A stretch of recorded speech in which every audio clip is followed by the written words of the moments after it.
Hi everyone. Good evening to all of you. For those who have joined, let me first introduce myself. My name is Kritika Kumari, and I appeared for IIT JEE in year 2019, and I passed out last year. And currently, I am working at Accenture Strategy as a associate management consultant. So.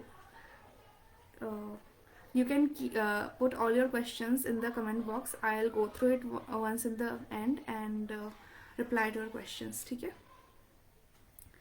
तो सबसे पहले exam pattern के बारे में बात करते हैं. सबसे पहले ये एग्ज़ाम क्या है, अगर किसी को ये भी आइडिया नहीं है, कोई ऐसे स्टूडेंट है जिनको जो 10th में है उनको बहुत ज़्यादा आइडिया नहीं है कि एग्ज़ाम किस बारे में है, उससे क्या होता है, तो इसके बारे में एक इंट्रोडक्शन दे देते. देखो, after you do your class 12th you have the option of doing engineering. And अगर इंजीनियरिंग करनी है तो उसके लिए बेस्ट इंस्टीट्यूट होता है IITs.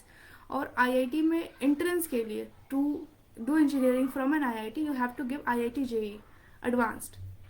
तो ये एग्ज़ाम दो स्टेजेस में होता है. सबसे पहले होता है JEE mains.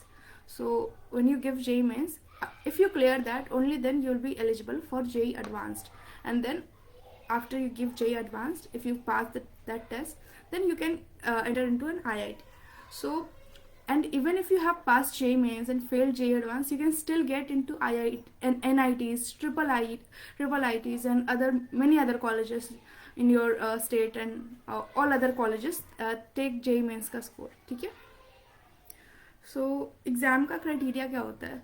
So this exam का ये क्राइटेरिया होता है कि इसके टोटल 2 अटैम्प्ट्स होते हैं. First attempt would be when you are giving your class 12 exam, and the next attempt will be the next year. So if you have a doubt कि if this year I don't give the exam, I'll have 2 attempts to give next year and next year, then no. इसका 2 attempt जो होता है वो एक उस साल होता है जो जिस साल आप 12th दे रहे हैं, और उसका अगला साल होता है. ऐसा नहीं कर सकते कि इस साल अगर नहीं दिया तो अगला साल और उसके अगला साल दे सकते हैं. ऐसा नहीं होता है. तो टोटल 2 अटेम्प्ट्स मिलते हैं. अगर आपने उस साल नहीं भी दिया तो आपके पास एक ही अटेम्प्ट रहेगा. It's not like other exam जिसमें नंबर ऑफ अटेम्प्ट्स बहुत ज़्यादा होते हैं. ठीक है. And for JEE mains you have total 3 years. मतलब आप 12th के साथ दे सकते हो, उसके 1 साल बाद दे सकते हो, और उसके 1 साल बाद भी दे सकते हो. तो अगर आपका 2 साल में IIT JEE क्लियर नहीं होता तो तीसरी साल आप JEE मेंस क्लियर करके किसी भी अच्छे NIT भी बहुत अच्छे होते हैं, ट्रिपल IT और अदर कॉलेजेस में एडमिशन ले सकते हो. ठीक है. सिलेबस. अब सिलेबस की बात करते हैं. तो सबसे पहले ये बता दो कि 12th का एग्ज़ाम जब आपका होता है CBSE बोर्ड का या किसी भी दूसरे बोर्ड का, मार्च के अराउंड होता है, मार्च अप्रैल. और जो JEE मेंस होता है वो दो बार होता है. एक बार जनवरी में होगा और एक बार अप्रैल में होगा. और बेस्ट ऑफ द 2 को कंसिडर किया जाता है, जिसमें से आप अगर आपने दोनों एग्जाम दिए तो उसमें जिसमें आपने बहुत अच्छा परफॉर्म किया, सब बेस्ट ऑफ द 2 वो कंसिडर किया जाएगा. एंड JEE एडवांस जो होता है वो मई में होता है. मतलब कोविड के टाइम पे उसका टाइमलाइन थोड़ा चेंज हो गया था ड्यू टू कोविड, बट अब सब कुछ ट्रैक पे आ चुका है. तो अब वो मई में ही होता है, मई के लास्ट वीक, लास्ट संडे पे. ठीक है. एग्ज़ाम का पैटर्न का बताए तो उसमें 3 सेक्शंस होते हैं. Physics, chemistry and maths. तो जो आपका 12th का सिलेबस होता है उससे थोड़ा सा उस पर एक्स्ट्रा डिमांड होती है, बट सिलेबस काफ़ी ज़्यादा 12th की आपके NCERT से सिमिलर होता है, बट उसमें बहुत ज़्यादा एडवांस नॉलेज की आपको ज़रूरत पड़ती है. तो ऐसा नहीं है कि आप NCERT पढ़कर JEE मेंस तो फिर भी आप निकाल सकते हो, एडवांस निकाल सकते हो. इसके लिए आपको अलग से प्रिपरेशन करनी पड़ेगी, जो कि आप कर सकते हो. तो जो और एक कन्फ्यूजन काफ़ी लोगों को होता है कि if they are preparing for JEE advanced 12th वाले ईयर में तो उनका 12th ख़राब हो जाएगा. तो लेट मी क्लैरिफाई दिस. तो 12th का जो सिलेबस होता है वो इतना होता है. ठीक है, इतना यहाँ पे. एंड जो JEE एडवांस का सिलेबस होता है वो यहाँ पे होता है. So if you are studying for JEE advanced, यहाँ पे आप पढ़ रहे हो, आपकी ये प्रिपरेशन है, तो ये तो आप ऑलरेडी क्लियर कर लेंगे. तो उसके लिए क्या करना है, आप पूरे टाइम JEE एडवांस की तैयारी करो. बट जब बोर्ड एग्ज़ाम्स आपके आएंगे तो उसके 1 वीक 2 वीक या 1 महीना पहले you can start preparing for board exams. क्योंकि जब आप IIT JEE की तैयारी करेंगे तो शायद आप इंग्लिश या other subject like computer, physical education ये ना पढ़ें. तो आप उनकी तैयारी 1 महीने पहले एग्जाम के शुरू कर सकते हो. और मैथ्स, फिजिक्स, केमिस्ट्री लगभग सब कुछ सेम होता है. इट्स जस्ट दैट आपको जब हम JEE मेंस एंड एडवांस देते हैं तब हम MCQs लगाते हैं, मतलब हमें ऑप्शंस दिए जाते हैं, हम सेलेक्ट करते हैं। बोर्ड में ये होगा कि आपको आंसर लिखना पड़ेगा, तो you have to practise this a bit, क्योंकि आपको आंसर लिखने की अगर आदत नहीं है तो बोर्ड्स ख़राब हो सकते हैं। तो it was about boards versus JEE. And जब आपका जेई होगा तो एज आई टोल्ड उसके 3 सेक्शंस होते हैं, तीनों की इक्वल वेटेज होती है, बट टाइम अपने अकॉर्डिंग आप डिवाइड कर सकते हो। फॉर एग्जाम्पल आपको 3 घंटे अगर मिले हैं और तीनों की वेटेज भी इक्वल है, तो ये ज़रूरी नहीं है कि आपको एक एक घंटा सबको देना है।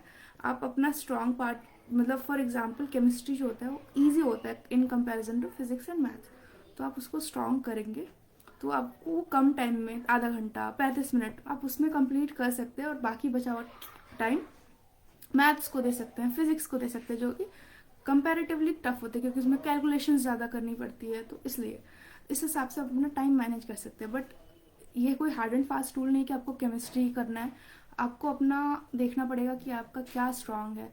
If you are strong in physics you have to go for physics first, तो आपका अपना स्ट्रेंथ एंड वीकनेस आपको देखना पड़ेगा, और वो कैसे होगा, वो मॉक एग्जाम दे के ही होगा, वो आपको देखना होगा, तभी आप ये डिसाइड कर सकते हो। बाय द टाइम आप एक एग्ज़ाम दोगे, 2 एग्ज़ाम दोगे, तीसरा चौथा जब एग्ज़ाम देना शुरू करोगे तभी आपको रियलाइज़ होना शुरू हो जाएगा कि ये मेरा वीक पॉइंट है, ये मेरा स्ट्रॉन्ग पॉइंट है। तो हाउ टू स्ट्रेटेजाइज ये आपका अपना डिसीजन होगा, आप उस हिसाब से उसको स्ट्रेटेजाइज कर सकते हैं।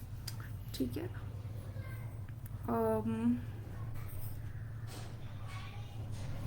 और एक सेक्शन ये कंसिडर कर सकते हैं कि सेक्शन वर्सेस ब्रांच, मतलब आपका जो भी स्ट्रॉन्ग सेक्शन है, फॉर एग्जांपल आपके 3 सेक्शन है, फिजिक्स केमिस्ट्री एंड मैथ्स, तो अब वो क्लियर करने के बाद IIT में जाने के बाद ब्रांच उस हिसाब से देख सकते हैं कि आपको कौन सा सब्जेक्ट ज़्यादा अच्छा लगता है।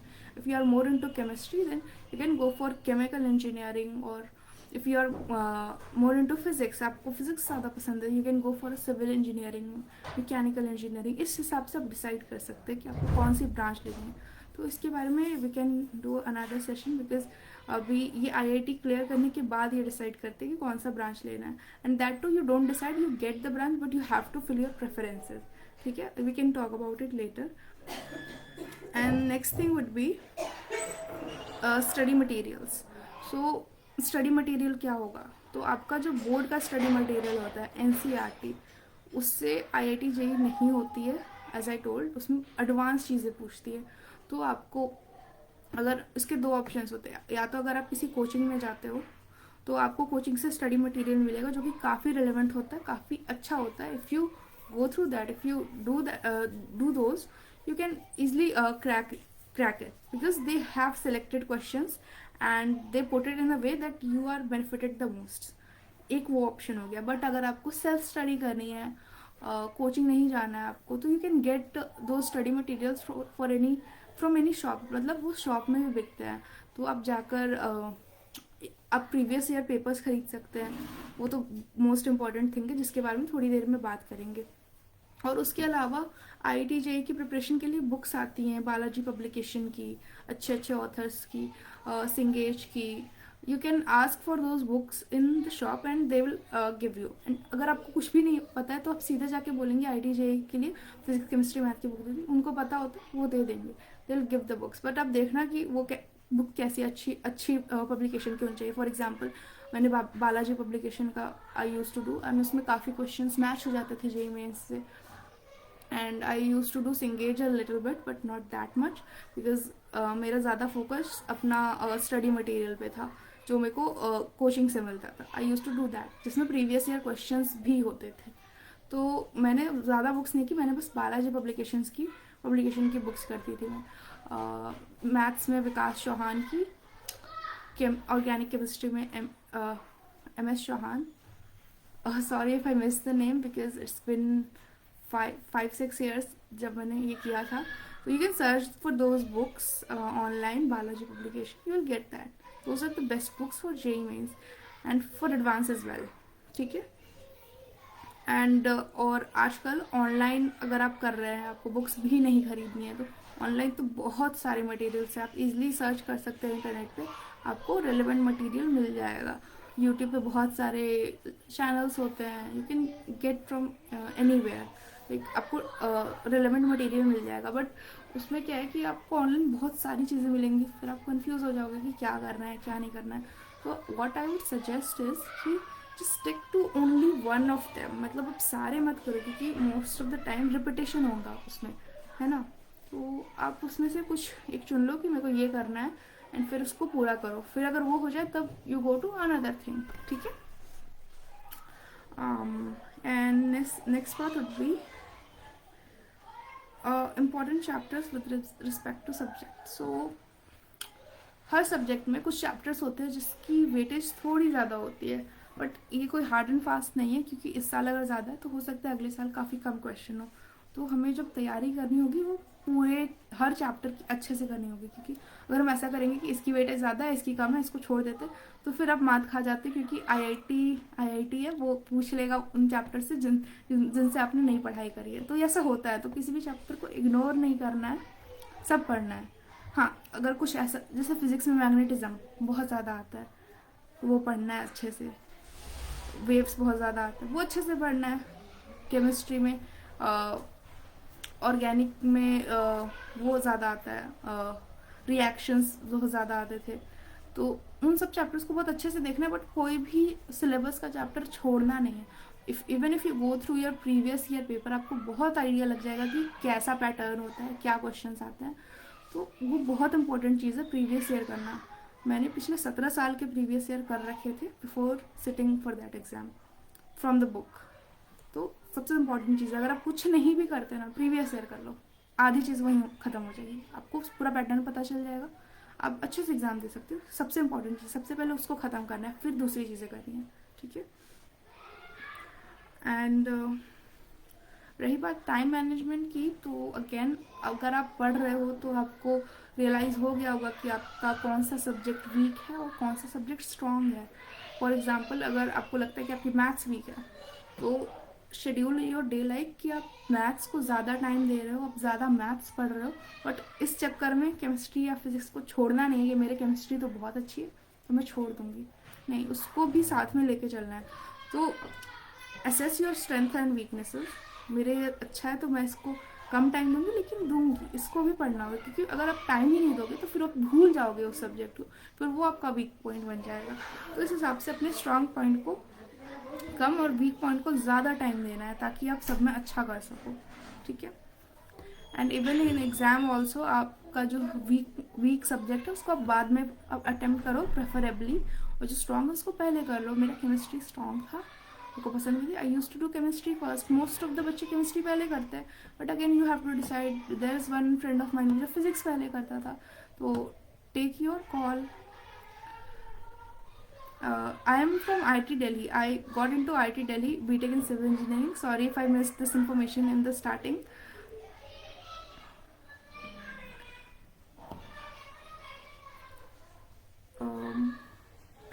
I have already told about previous year question practice. That is very very important. Once in a day you should do. For example, if you complete a particular subject or particular chapter today, आपने light पढ़ लिया आज, तो go to the previous year question book, search for that chapter, go to that chapter, उस chapter से previous year में क्या क्या क्वेश्चन आया, डू दैट. इससे आपको आइडिया लगेगा कि आईआईटी किस तरह के क्वेश्चन पूछता है और आपकी तैयारी किस तरह की है, सो दैट आप उस तरह से बिल्डअप कर सकते हो अपने आप को. ठीक है. एंड और एक चीज़, काफ़ी लोग सोचते हैं कि एक बार सिलेबस ख़त्म हो जाए तब मॉक देना शुरू करेंगे. The most important things in all of this is mock. आप प्रीवियस ईयर के पेपर को उठा के भी मॉक दे सकते हो, या फिर एलन फिटजी जैसे कोचिंग्स का मॉक होता है, आप वो टेस्ट सीरीज़ खरीद भी सकते हो. 10,000 तक ही आ जाती है, फिर थोड़ा कम ज़्यादा हो सकता है उस हिसाब से. तो आपको एक इन्वायरमेंट मिलेगा एग्ज़ाम देने का कि असली एग्ज़ाम आपका कैसा होगा, कैसे क्वेश्चंस आते हैं, कैसे मतलब उसका पूरा इंटरफेस पता चलेगा कि करेक्ट में कैसा होता है, अटेम्प्टेड में कैसा होता है, रिव्यू में कैसा होता है, सब कुछ you'll get to know if you go for test series. और एनटीए की वेबसाइट पे भी you'll get mock test paper. So कोई ज़रूरी नहीं है आप उन टेस्ट सीरीज़ को खरीदो, बट अगर आप खरीदोगे तो आपका बेनिफिट होगा. Okay. And next thing is, you shouldn't think कि after you complete your syllabus then you'll start appearing for mocks. See, if you are completing one chapter in each subject, go for part test. Like there will be a part test in which सिर्फ उस chapter के questions आएंगे. You should start appearing for that. जैसे आप 2 chapter करो, 3 chapter करो, फिर 3 chapter के मॉक दो. ऐसा नहीं करने की लास्ट तक वेट करना मेरे सारे चैप्टर्स हो जाएंगे then I will start doing mock.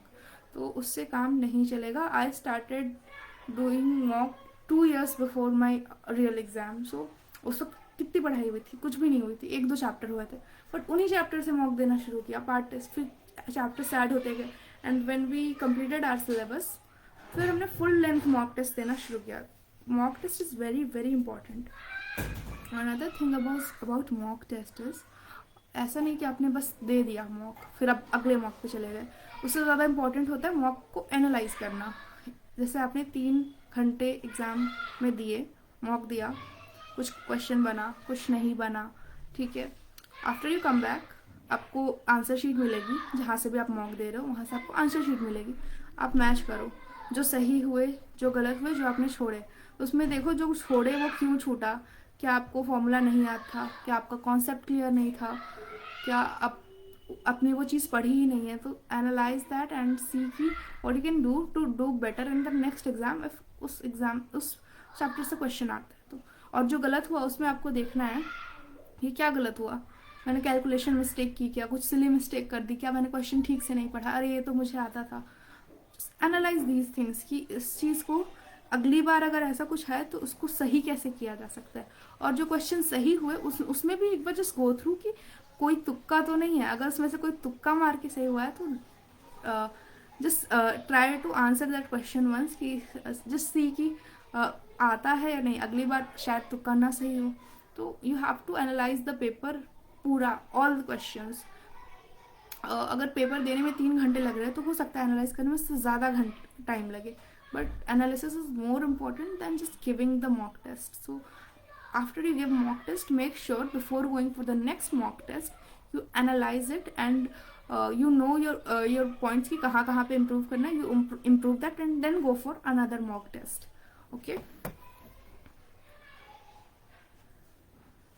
And so now I'll come to tips and tricks for JEE paper attempt. So paper attempt करते वक्त you have to be very serious. आप paper से पहले आपको बहुत ध्यान रखना है कि आपका सब कुछ सही से रहे. एक टिप मेरी ये होगी कि यू डोंट, जब आप मॉक टेस्ट देते हो आपको पेपर का टाइम पता होना चाहिए. 9 से 12 होता है, 2 से 5 होता है, या जब भी आपका पेपर हो रहा हो. क्योंकि हमारे टाइम पे ये टाइम होता था. अगर आप चेंज हो गया होगा just go to the website, आप चेक करो कि आपका एग्जाम का टाइमिंग क्या है.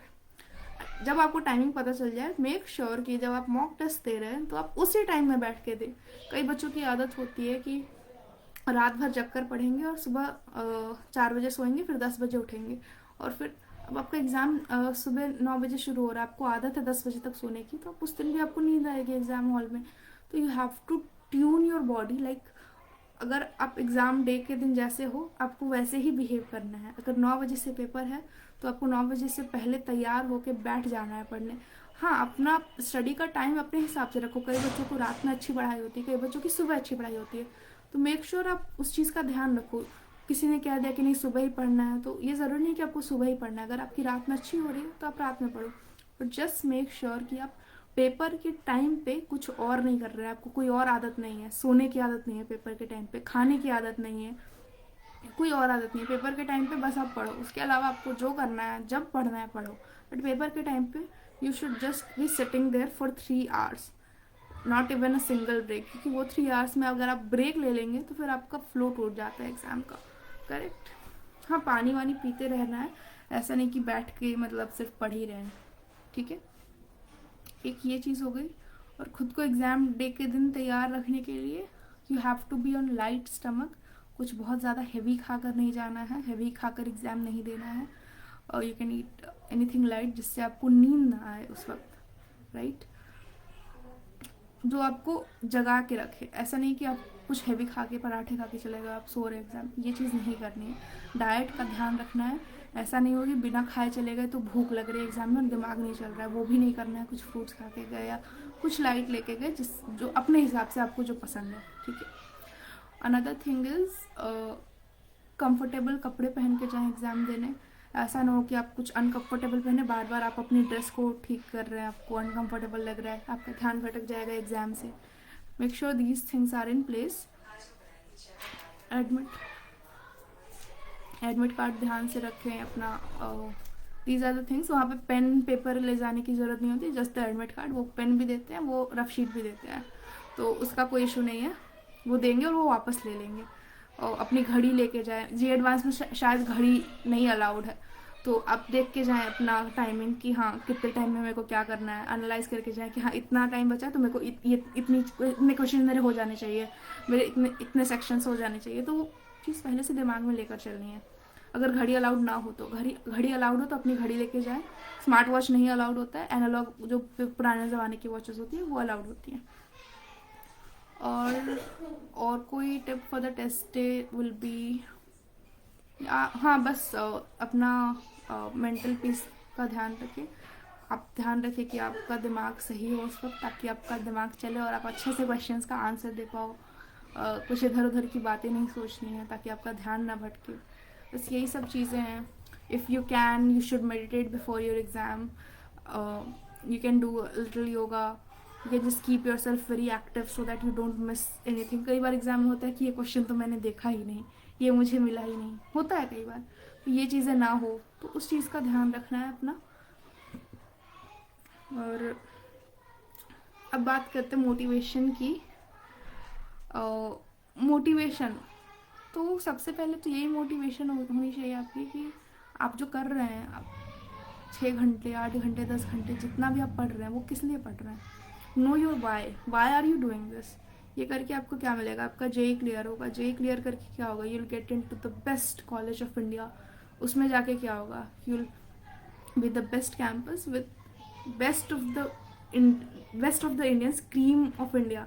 You will be competing with the brilliant only brilliant people go there. So आप उस environment में रहेंगे. आईआईटी में पढ़ने का एक फ़ायदा होगा कि आपको आईआईटी का टैग मिलेगा. कहीं पे भी यू गो एंड टेल कि यू आर एन आईआईटीएन, आपको अलग ही रिस्पेक्ट से देखा जाता है. तो ये है.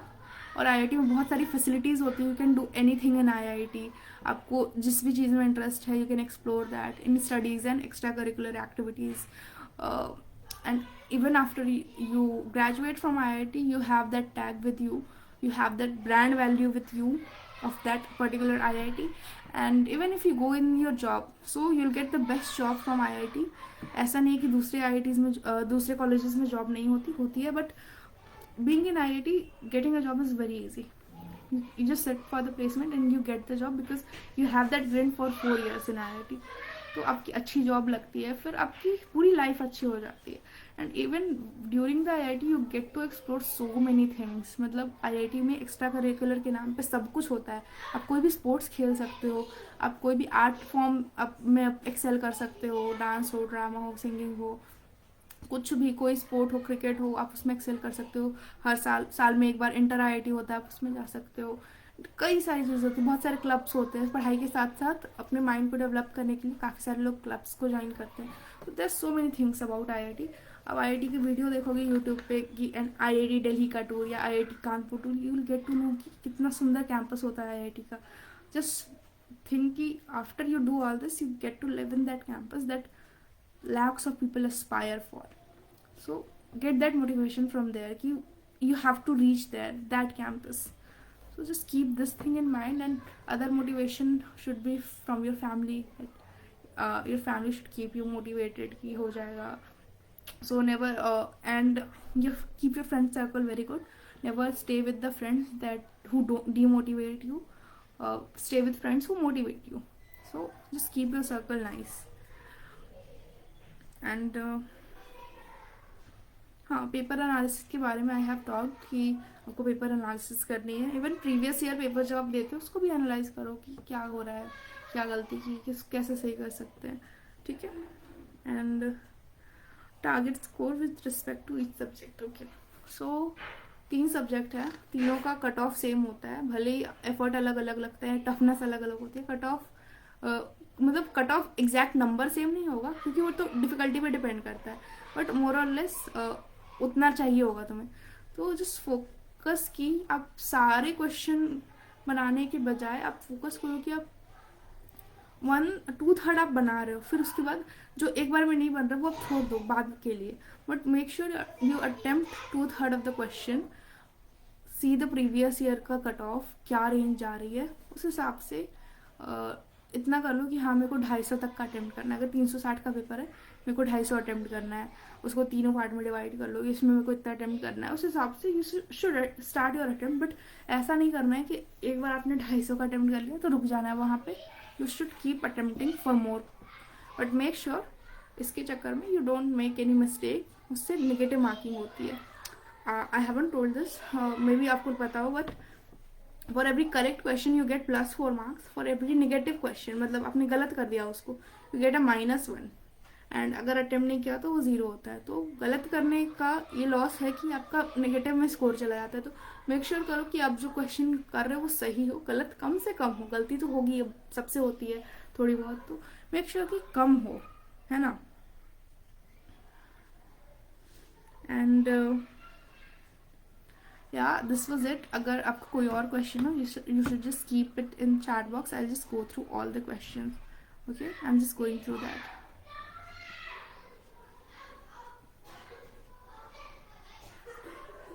I have already told that I was from IIT Delhi and did civil engineering in IIT Delhi. I passed out last year.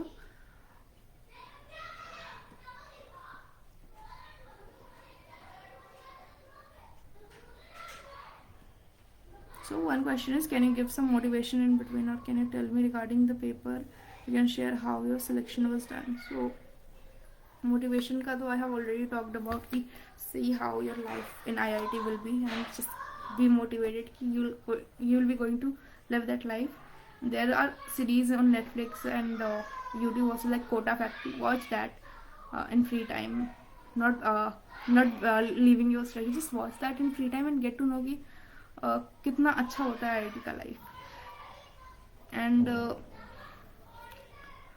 Selection के लिए तो मैंने बताया कि भाई आपको JEE mains plus JEE advance clear करना होता है। After you clear both of it you pass the cut off, you get a rank, आपको रैंक मिलती है 1 2 3 4 ऐसे करके। तो फिर आपको रैंक के हिसाब से देखना पड़ता है कि आपको कौन सा कॉलेज में कौन सा ब्रांच मिल रहा है।